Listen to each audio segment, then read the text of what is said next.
आज प्रारंभ करते हैं हम लोग रसायन का फर्स्ट चैप्टर। रसायन की कुछ मूलभूत अवधारणाएं। रसायन की कुछ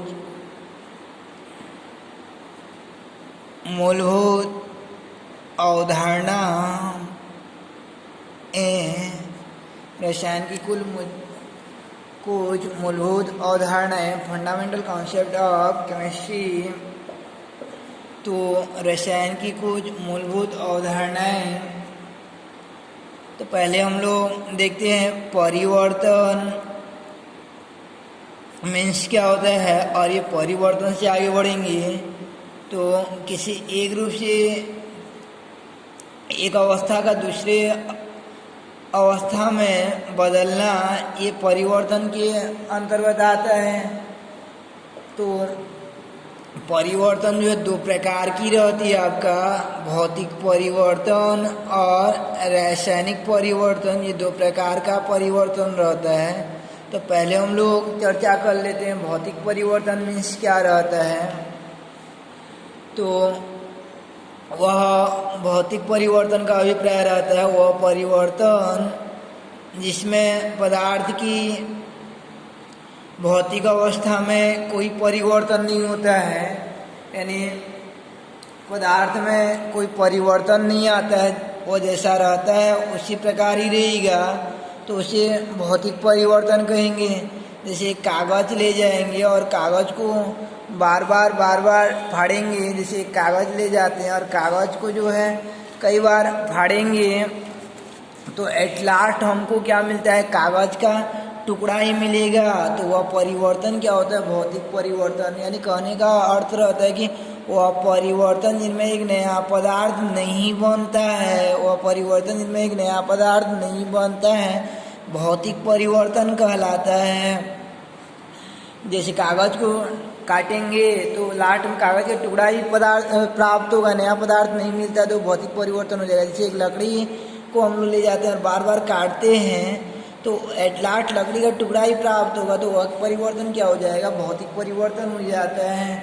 जबकि रासायनिक परिवर्तन किसे कहते हैं कि रासायनिक परिवर्तन वह परिवर्तन जिनमें एक नया पदार्थ बनता है, वह परिवर्तन जिनमें एक नया पदार्थ बनता है उसे रासायनिक परिवर्तन कहते हैं। यानी वह परिवर्तन जिनमें एक नया पदार्थ बनता है उसे रासायनिक परिवर्तन कहते हैं। जैसे उसी कागज़ को अगर हम लोग जला देंगे तो वह राख में कन्वर्ट हो जाएगा, तो ये कागज़ से राख में बदल गया, यानी एक नया टाइप का पदार्थ बन गया, तो यह परिवर्तन क्या हो जाता है, रासायनिक परिवर्तन हो जाता है। यानी वह परिवर्तन जिनमें एक नया पदार्थ नहीं बनता है भौतिक परिवर्तन, और वह परिवर्तन जिनमें एक नया पदार्थ बनता है रासायनिक परिवर्तन कहलाता है।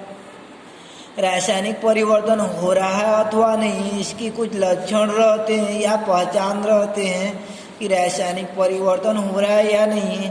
तो इसका पहचान रहता है रंगों का बदलना, ये रासायनिक परिवर्तन की पहचान होती है। यानी रंग परिवर्तन जो रासायनिक परिवर्तन को इंडिकेट करता है, जैसे दीवार के रंगों का गायब होना यह रासायनिक परिवर्तन के इंटरवल में आता है, या फलों का पकना हरा से वह पीला या लाल हो जाता है तो वह आपका रासायनिक परिवर्तन हो जाता है। ये पहला था आपका रंगों का बदलना, दूसरा गैस निकलना, यानी कहीं पर गैस निकलता रहता है तो वह रासायनिक परिवर्तन के अंतर्गत आता है, यानी गैस बनता रहता है तो रासायनिक परिवर्तन हो जाता है। तीसरा कि अवक्षेप का प्राप्त होना, यानी अवक्षेप बनना, यह भी रासायनिक परिवर्तन के अंतर्गत आता है। यानी अवक्षेप का बनना भी, अवक्षेप यानी तली में बैठ जाना, यह भी रासायनिक परिवर्तन के अंतर्गत आता है। जैसे चुना पत्थर को हम लोग पानी में डालकर रख देते हैं, तली में बैठ जाता है, तो वह भी रासायनिक परिवर्तन के अंतर्गत आ जाता है। तो इस प्रकार से वह परिवर्तन जिनमें एक नया पदार्थ बनता है रासायनिक परिवर्तन कहलाता है, जिसका लक्षण रहता है रंगों का बदलना, गैस का निकलना या अवक्षेप का बनना, यह रासायनिक परिवर्तन के अंतर्गत आता है। तो ये रासायनिक परिवर्तन में ही हमको आगे बढ़ना है, रसायन के बारे में अध्ययन करना है हमको रासायनिक परिवर्तन के बारे में।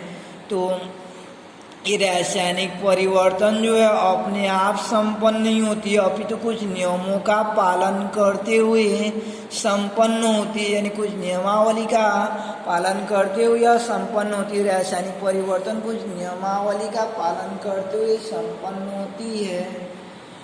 तो जैसे हम लोग विद्यालय आते हैं, क्योंकि 11वीं मैथ्स लेंगे तो कुछ नियमावली का पालन करेंगे हम लोग कि 10वीं हमको 80% से उत्तीर्ण होना पड़ेगा और विद्यालय में अनुशासन बनाए रखना पड़ेगा। तो कुछ नियमावली का पालन करते हुए विद्यालय में हम लोग प्रवेश करते हैं।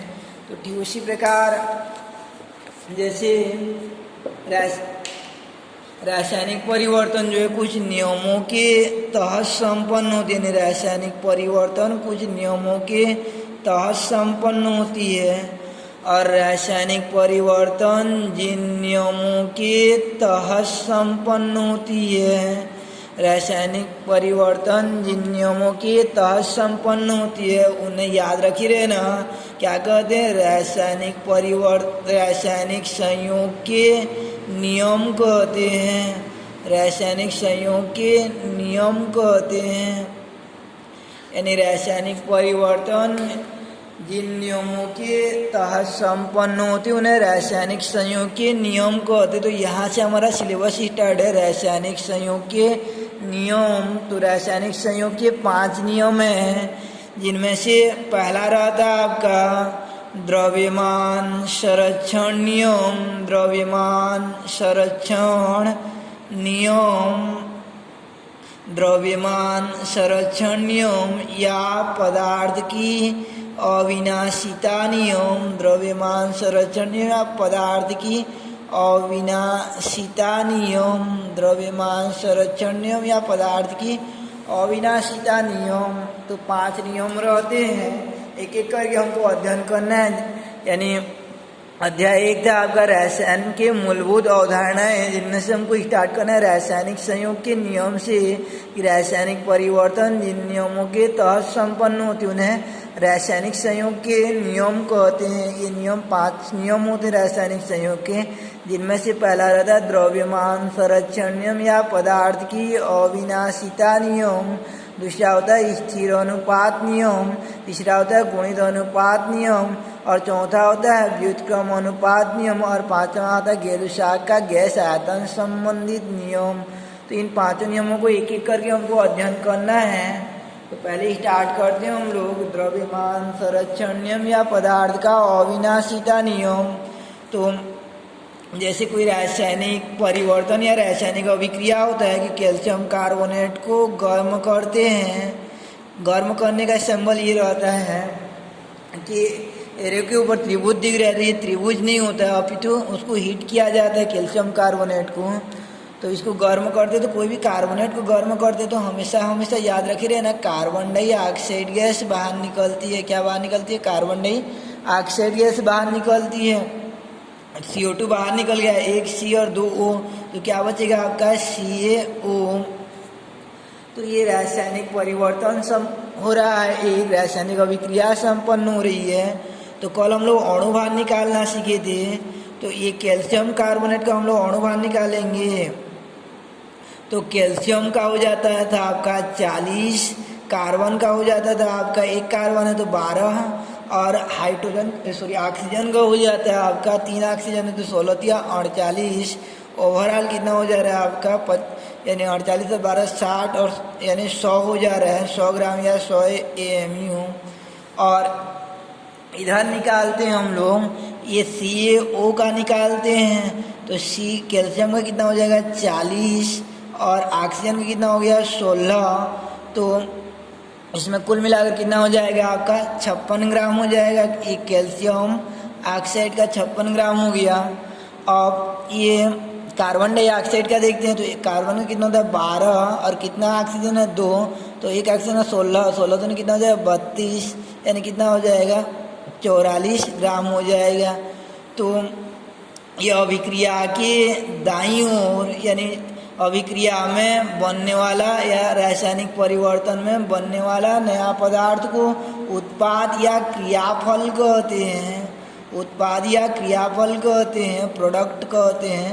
तो इसमें कैल्शियम ऑक्साइड और कार्बन डाइऑक्साइड उत्पाद रहते हैं, और भाग लेने वाले पदार्थ को अभिकारक यानी अभिकारी पदार्थ कहते हैं। रासायनिक परिवर्तन में भाग लेने वाले पदार्थ को अभिकारक और बनने वाला नया पदार्थ को क्रियाफल या उत्पाद कहते हैं।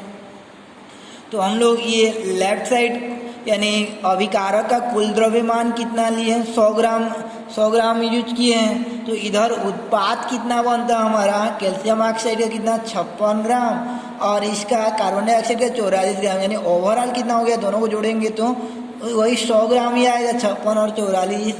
तो यह नियम क्या कहता है कि जितना भाग लेता है अभिक्रिया में, जितना अभिकारक भाग लेता है बनने वाला पदार्थ भी उतना ही प्राप्त होता है, न तो अधिक बनता है न ही कम होता है, यानी न तो कमी होती है द्रव्यमान में न ही वृद्धि होती है।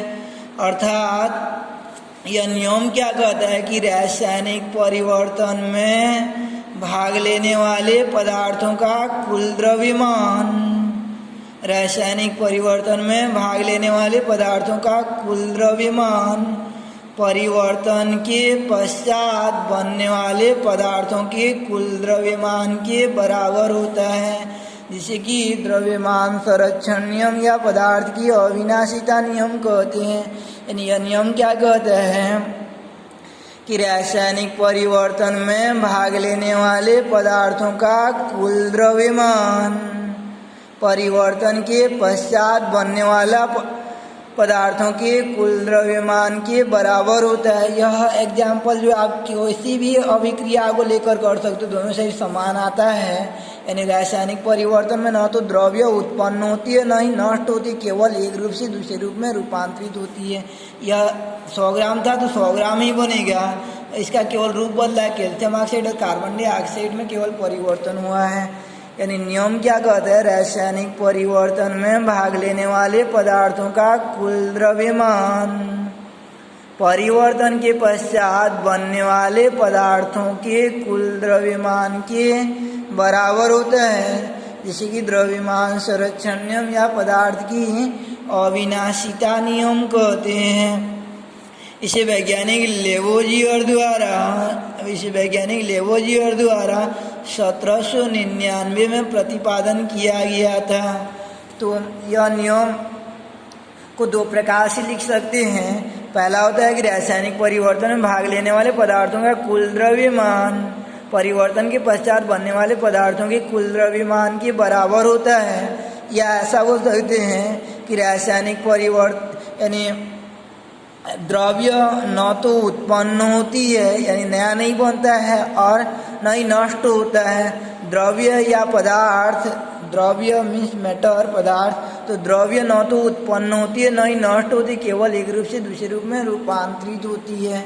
बाद में हम लोग उष्मागतिकी थर्मोडायनेमिक्स में ऊर्जा संरक्षण नियम पढ़ेंगे, तो यह भी उसी के अनुकूल रहती है। जैसे ऊर्जा संरक्षण नियम क्या कहता है, ऊर्जा न तो उत्पन्न होती है न ही नष्ट होती है, केवल एक रूप से दूसरे रूप में रूपांतरित होती है। ऐसे ही द्रव्यमान संरक्षण नियम है, द्रव्य न तो उत्पन्न होती है न ही नष्ट होती है, केवल एक रूप से दूसरे रूप में रूपांतरित होती है। इसे वैज्ञानिक लेवोजियर द्वारा 1799 में प्रतिपादन किया गया। तो इस प्रकार आप देखिए हम लोग पहला नियम कि द्रव्यमान संरक्षण नियम या पदार्थ की अविनाशिता नियम की रासायनिक परिवर्तन में भाग लेने वाले पदार्थों का कुल द्रव्यमान परिवर्तन के पश्चात बनने वाले पदार्थों के कुल द्रव्यमान के बराबर होता है, या द्रव्यमान न तो उत्पन्न होती है न ही नष्ट होती है, केवल एक रूप से दूसरे रूप में रूपांतरित होती है, परिवर्तन होती है। जैसे example carbon plus oxygen CO2 बना है तो इधर 44 ग्राम इधर 44 ग्राम आ रहा है, और इसे लेवोजियर द्वारा 1799 में प्रतिपादन किया गया था। आप भी इसी प्रकार नोट्स बनाते जाओगे ताकि आगामी भविष्य में आपको किसी प्रकार का समस्या का सामना करना न पड़े। आप नोट्स बनाते जाइए अच्छे से, आपके पास जो है स्क्रीनशॉट भेज दिया जाएगा नोट्स का। तो ये पहला था आपका द्रव्यमान संरक्षण नियम या पदार्थ की अविनाशिता नियम। जैसे मान लीजिए कि नेहा है और उनकी मम्मी जो है उनको 100 रुपया देकर दुकान भेज देते हैं। कितना रुपया देते हैं? 100 रुपया देकर दुकान भेज देते हैं और बोलते हैं कि 20 रुपया का जो है चाय पत्ती लाना, 30 रुपये का शक्कर लाना और 30 रुपये का आलू लाना और 20 रुपया का जो है आपका टमाटर ले आना और 10 रुपये का स्वयं के लिए मिक्सचर भी खरीद लेना। इस प्रकार से बोल लेती हैं, यानी ऐसे ऐसे करना बोल के। तो वह नेहा दुकान जाती है और माँ जैसे ही बताई रहती है उसी के अनुरूप सामान खरीद लेती है और घर आती है तो नेहा की माँ नेहा को बोलती हैं कि वो 10 रुपया अपने लिए कुछ किए रहेगी कि नहीं किए रहेगी बोल के बोलते हैं कि कितना रुपया खर्च हुआ। 100 रुपया पकड़ के गए थे तो पहले तो बोलते कितना रुपया, यानी कितना रुपया खर्च हुआ बोलते हैं। तो नेहा बोलती है कि 1 रुपया भी खर्च नहीं हुआ है बोलते हैं, 100 रुपया पूरा सामान खरीद ली है वो पूरा इस प्रकार से। लेकिन मम्मी बोलती है कितना रुपया खर्च हुआ, तो 1 रुपया भी खर्च नहीं हुआ बोलती हैं। तो मम्मी बोलती है कैसे, तो नेहा बोलती है ऐसे कि पैसा का केवल एक रूप से दूसरे रूप में रूपांतरण हुआ है। पैसा न तो उत्पन्न होता है न ही नष्ट होता है, केवल एक रूप से दूसरे रूप में रूपांतरण होता है। इसी प्रकार द्रव्यमान संरक्षणियों में कि रासायनिक परिवर्तन में भाग लेने वाले पदार्थों का कुल द्रव्यमान परिवर्तन के पश्चात बनने वाले पदार्थों के कुल द्रव्यमान के बराबर होता है। यानी द्रव्य न तो उत्पन्न होती है न ही नष्ट होती, केवल एक रूप से दूसरे रूप में रूपांतरित होती है। इसे 1744 में है लेवोजियर द्वारा प्रतिपादन किया गया था। कल देखेंगे हम लोग स्थिर अनुपात नियम और गुणित अनुपात नियम।